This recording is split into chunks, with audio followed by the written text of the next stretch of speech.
আপনারা শুনছেন রামায়ণের অডিও বুক বালকাণ্ড পর্ব 18 রচয়িতা মহর্ষি বাল্মীকি। প্রিয় শ্রোতাগণ, স্বাগতম রামায়ণের বালকাণ্ডের অষ্টাদশ পর্বে।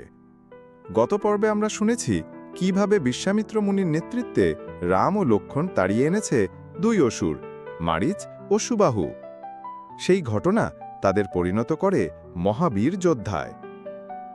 এই পর্বে বিশ্বামিত্র মুনি রাম ও লক্ষ্মণকে নিয়ে পৌঁছান মিথিলার রাজসভায়। সেখানে রাজা জনক আয়োজন করেছেন এক বিরাট স্বয়ম্বর সভা।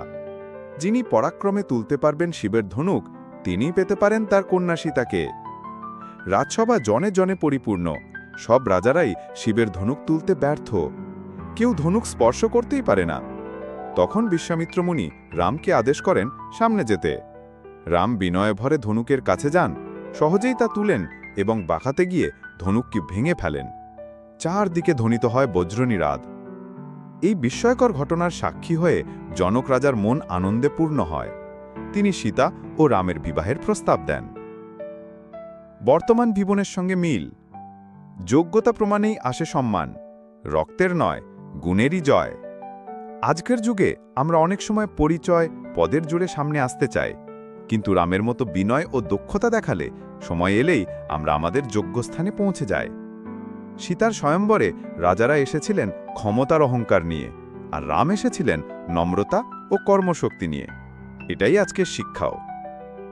শেষ কথা, রাম ধনুক ভেঙে দেখিয়েছেন সত্য, নম্রতা আর শক্তি একত্রে থাকলে ঈশ্বর কৃপা করেন।